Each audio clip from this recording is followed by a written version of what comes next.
Ozzy Osbourne and Randy Rhoads, 1980 lost rehearsal tape is finally confirmed. Real, and what it captures is pure, unfiltered metal history, being born in real time.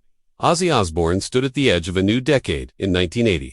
Bruised but unbroken, fired from Black Sabbath, written off by critics, drowning in doubt, and yet about to ignite one of the most explosive partnerships in heavy metal history with Randy Rhoads. The world thought Ozzy was finished. The industry whispered that his madness had finally swallowed his talent. But behind closed doors, inside a dimly lit rehearsal space thick with cigarette smoke and raw ambition, something extraordinary was happening. A lost rehearsal tape from those early sessions has now surfaced, confirmed, real, and what it captures is nothing short of lightning in a bottle. This is not a polished studio masterpiece. This is not a carefully mixed album track. This is two forces colliding in real time, discovering chemistry that would soon redefine metal forever. And what you hear on that tape feels almost illegal to witness, like you've stepped into a sacred moment never meant for public ears. Ozzy Osbourne sounds hungry on this recording.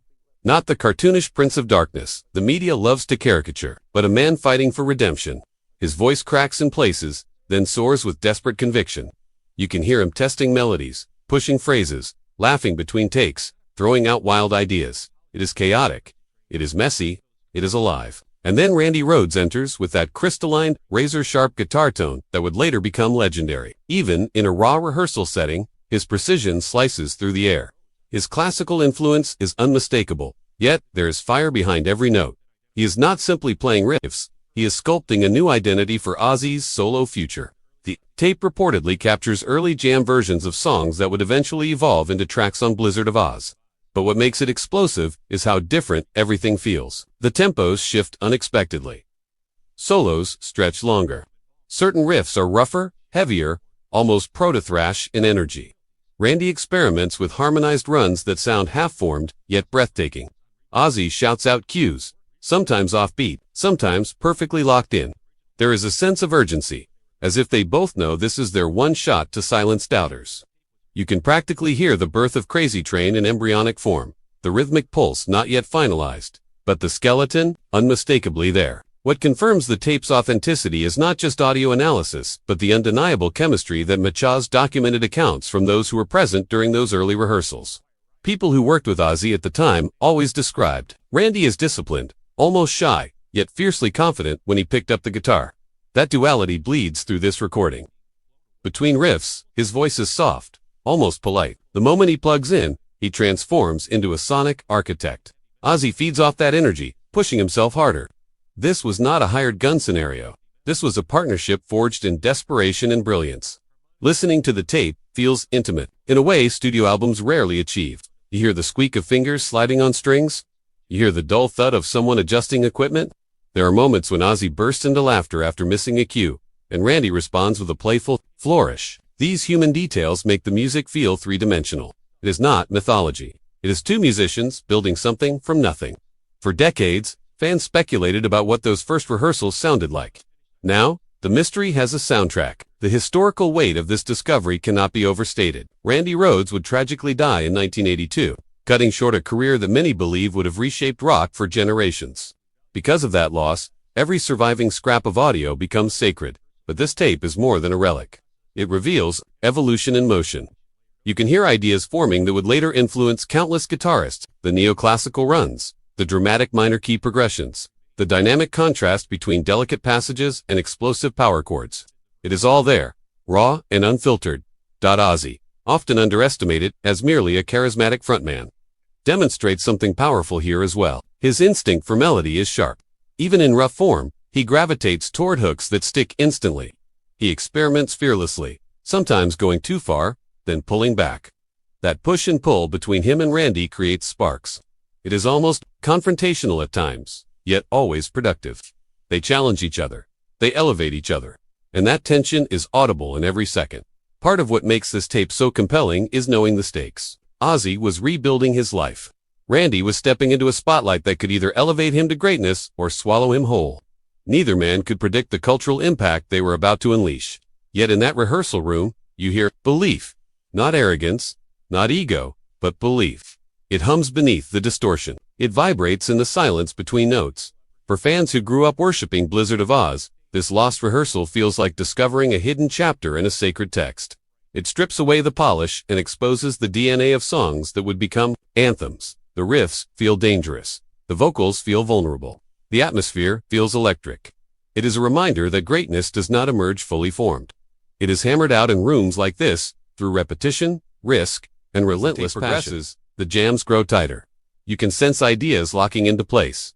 Certain transitions become smoother. Randy's solos gain structure while retaining their wild edge. Ozzy begins to phrase lines with more confidence, stretching syllables over riffs that would later define arenas. It is evolution happening in real time. And because it was never meant for release, there is no performance masked. What you hear is authenticity at its purest. The confirmation that this recording is real sends shockwaves through the rock community, because it validates stories long told but never fully proven. It proves that the magic people described was not exaggerated nostalgia. It was tangible, audible, real, and now, decades later, we are allowed to step into that room and witness the spark that reignited Ozzy Osbourne's career and immortalized Randy Rhoads as one of the most influential guitarists in heavy metal history. This tape is not just a discovery. It is a resurrection of a moment that changed music forever. Ozzy Osbourne did not simply survive after Black Sabbath. He detonated into a new era, and at the center of that explosion stood Randy Rhoads, a young guitarist whose discipline and imagination would permanently alter the trajectory of heavy metal. The newly confirmed 1980 Lost Rehearsal tape does more than document early jams. It captures transformation. It captures risk. It captures two artists standing on the edge of something massive without fully realizing how far the shockwaves would travel. And as the second half of this recording unfolds, the energy intensifies in a way that feels almost prophetic. There's a section in the tape where the band locks into a darker, slower groove, something that hints at the emotional weight Ozzy was carrying. His voice dips into a lower register, almost reflective, before erupting into a soaring melodic line that would later become a defining characteristic of his solo sound. Randy responds instinctively, layering arpeggios that shimmer like fractured glass before slamming back into a crushing riff. The contrast is stunning. It is light and shadow colliding in real time. You can hear them discovering the dramatic dynamics that would make Blizzard of Ozz so powerful. What stands out most is Randy's fearlessness. He experiments with intricate classical-inspired passages that, in a rehearsal setting, could easily fall apart, but they do not. Even when slightly rough, his phrasing remains confident. There is a clarity to his tone that slices through the raw recording quality. It is the sound of a guitarist who understands theory but refuses to be confined by it. He bends structure without breaking it. He injects melody into aggression. Listening closely, you can hear the seeds of solos that would later become iconic. Not in their final polished form, but as living, breathing ideas still in motion. Ozzy's interaction with Randy on this tape is equally revealing. He encourages him, shouts spontaneous reactions after particularly fiery runs. Sometimes even stopping the jam just to emphasize how powerful a riff feels. This is collaboration at its most organic. There are moments when Ozzy adjusts his vocal phrasing mid-line to better align with Randy's rhythm, showing an adaptability that critics often overlook. The synergy is undeniable. They are not competing for space. They are building something larger than either of them individually. The authenticity of the tape has reportedly been supported by production experts who analyzed the audio characteristics, equipment, noise, and vocal patterns consistent with Ozzy's known rehearsals from that era. But beyond technical validation, the emotional fingerprint match. Anyone familiar with live bootlegs from the early Blizzard of Ozz tours can hear the similarity in energy, the raw aggression, the slightly faster tempos, the spontaneous extensions of solos. It all aligns with documented performances from 1980 and 1981. As the jam sessions progress deeper into the recording, the confidence grows almost exponentially. The rhythm section tightens. Randy begins layering harmonized leads that foreshadow the grandeur fans would soon hear on stage. Ozzy experiments with elongated vocal screams that feel both reckless and controlled. It is thrilling because it is unpredictable. At any moment, the music could derail, but instead, it accelerates. It becomes heavier, sharper, more defined. There is something profoundly moving about hearing Randy Rhoads in this context, knowing his time would be tragically short. Every note carries additional weight. Every improvisation feels precious. This tape transforms him from legend into human being.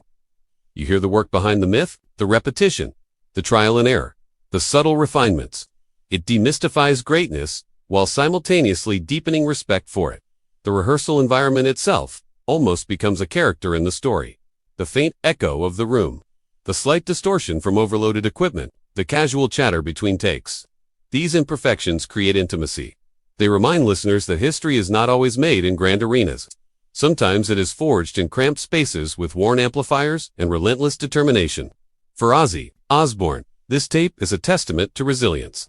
After public humiliation and personal struggle, he could have Instead, he rebuilt. He surrounded himself with talent. He embraced experimentation. He took risks, and in doing so, he launched a solo career that would outshine every expectation. Hearing him on this rehearsal tape, full of grit and hunger, reframes the narrative. He was not stumbling into success. He was fighting for it. As the final moments of the recording play out, there is a jam that feels almost celebratory, faster, looser, bursting with adrenaline.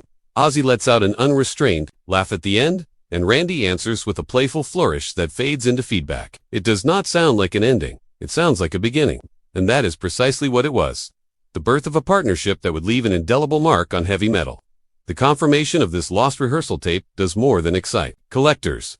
It reconnects fans to the raw essence of creativity. It strips away decades of mythology and presents the origin story in its purest form. Ozzy Osbourne and Randy Rhoads were not icons yet. They were hungry artists chasing redemption and greatness. And in that rehearsal room in 1980, they found both. This recording stands as proof that sometimes the most powerful moments in music history are not the ones broadcast to the world, but the ones captured accidentally, waiting decades to remind us how legends are truly born.